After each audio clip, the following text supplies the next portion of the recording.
조갑제 TV 시청자 여러분 안녕하십니까? 2020년 6월 20일 저녁 무렵인데 바깥은 아직 환합니다. 하지가 며칠 남지 않았습니다. 가장 해가 긴 이런 날은 여행하기가 좋은 날이죠. 그래서 유럽은 6월, 7월, 8월이 피크인데 요사이 이 코로나 사태로 해가지고 한산한 정도가 아니라 완전히 운동장이 되고 말았습니다. 스케이트장처럼 맨들맨들한 이 광장, 보도, 그리고 뭡니까 이거 유적지, 아주 세계에서 지금까지 볼 수 없었던 광경이 벌어지고 있습니다. 저도 한 달 전에 인천공항에 갔는데 좀 무서울 정도였습니다. 하루에 20만 명이 붐비는 인천공항이 그야말로 스케이트장처럼 텅 비어 있었습니다. 어쨌든 이 경제가 언제까지 버틸 수 있을지 참 어렵습니다. 그런 가운데서 이 핵 문제, 김정은, 이 골치 아픈 두 존재와 상대하면서 나날을 살아가는 한국인이 정신적 스트레스가 대단합니다. 이런 때일수록 여유를 갖고 책을 보고 영화를 보며 그리고 노래도 부르고 노래를 들으면서 이 예술과 문화의 힘으로 견디는 게 좋은 방법입니다. 문화와 예술은 정치와 시사를 뛰어넘는 영원한 생명력이 있습니다. 그래서 오늘 좀 한가한 이야기를 한번 해보겠습니다. 지금부터 이야기를 하나 들려드리겠습니다. 이 이야기의 필자는 나중에 제가 설명을 드리겠습니다. 어느 마을에 교육을 잘 받은 부잣집 처녀가 있었습니다. 이 홍기를 앞두고 있었어요. 그런데 배우자를 아직 찾지 못해서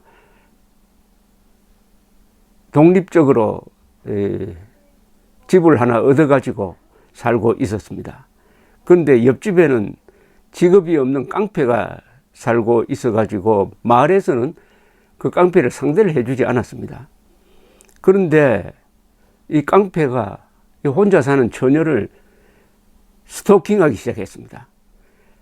불안해진 처녀가 샘이라는 이름의 건장한 아주 성품 좋고 정의감이 강한 보디가드를 채용을 했습니다. 그런데 이 샘은 기혼자예요. 그래서 자기 가족을 데리고 이 처녀가 사는 집에 입주를 해가지고 처녀를 24시간 경호를 하기로 하였습니다. 한동안 평화가 유지되었습니다. 이제 깡패도 함부로 건접하지 못하고 워낙 잘생기고 아주 강인하게 보이는 보디가드가 옆에 따라다니니까요.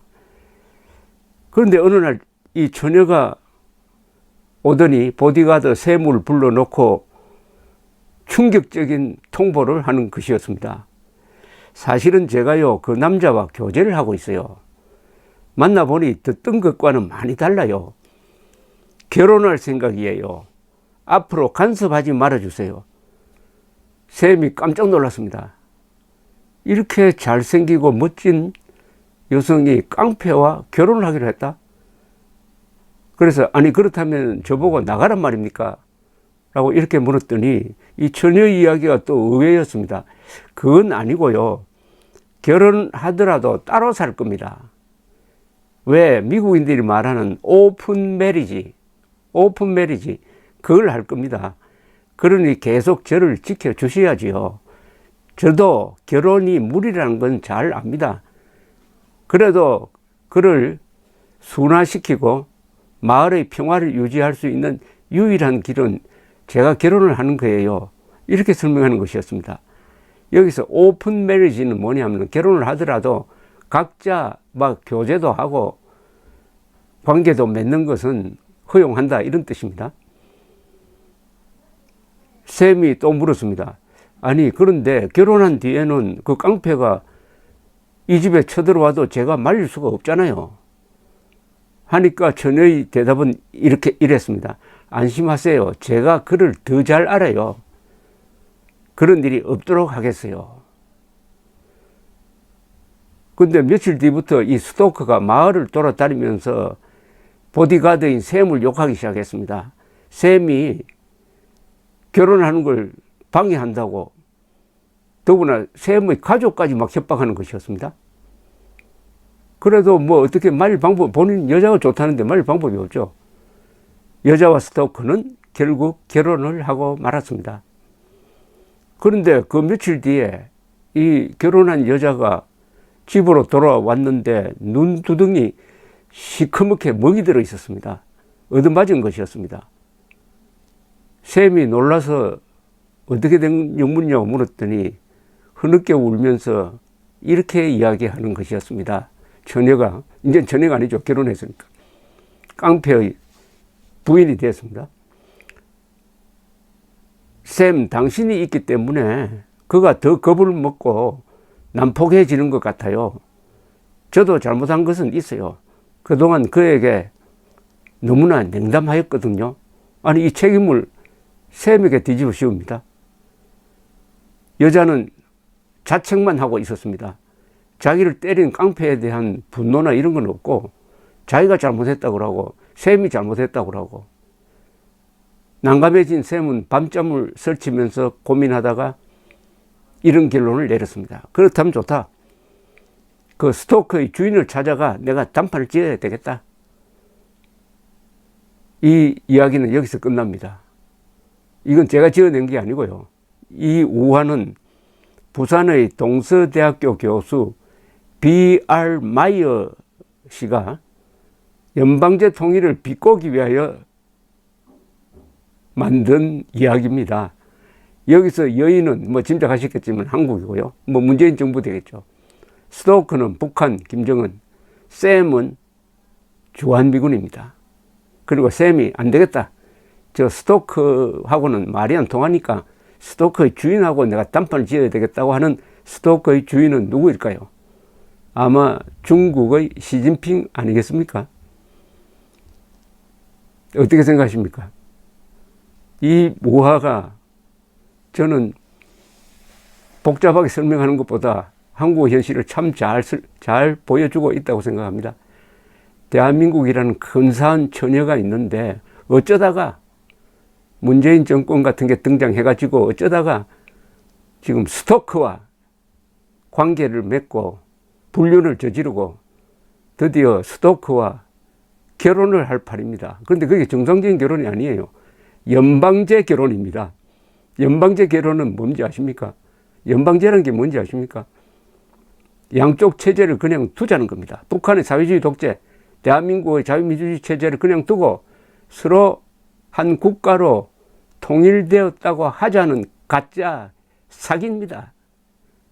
그게 바로 일국양제라고 그러는데 지금 중국과 홍콩이 일국양제 결혼입니다. 그런데 그게 제대로 됩니까? 중국이 드디어 홍콩을 흡수하려고 하고 있습니다. 이걸 B.R. 마이어 교수는 오픈 메리지에 비유했습니다. 결혼해놓고도 자기 사는 방식 그대로 산다. 근데 그게 오래 가겠느냐 이거예요. 그러니까 계속 이 여자가 결혼한 뒤에도 깡패한테 얻어맞고 다니잖아요. 근데 얻어맞은 뒤에 이 여자의 반응이 또 요새 문재인 정권이 하는 겁니다. 얻어맞았으면은 깡패 그 자식 좀 가서 혼내주세요라고 보디가드한테 이야기를 하지를 않고 내가 잘못해서 얻어맞았다. 때린 그 깡패, 지금은 자기 남편이죠. 남편도 이유가 있을 것이다 라고 자책만 한답니다. 자책만. 지금 문재인 정권을 유지하는 그 민주당 그 지지 세력이 연일 김정은, 김여정으로부터 얻어맞으면서 자책만 하고 있잖아요. 우리가 잘못했다. 괜히 풍선 보냈다.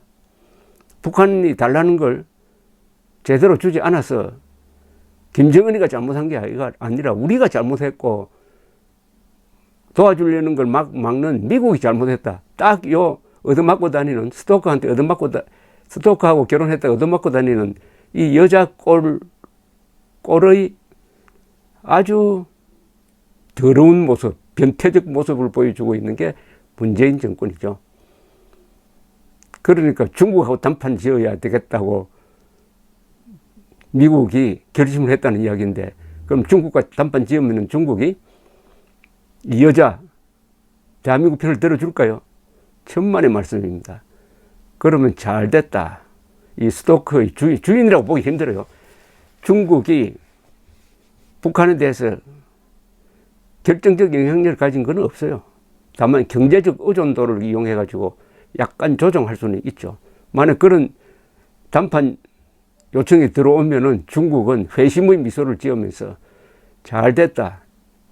내가 사실 북한에 대해서 별로 영향력이 없는데 미국이 저렇게 부탁을 하니까 영향력이 있는 것처럼 이제 가장을 해가지고 수도권을 불러가지고 다독거리는 모습을 보여주고, 그렇게 하여 내 입장을 강화시킨 다음에 미국하고 협상을 해가지고 뭘 많이 받아내겠다.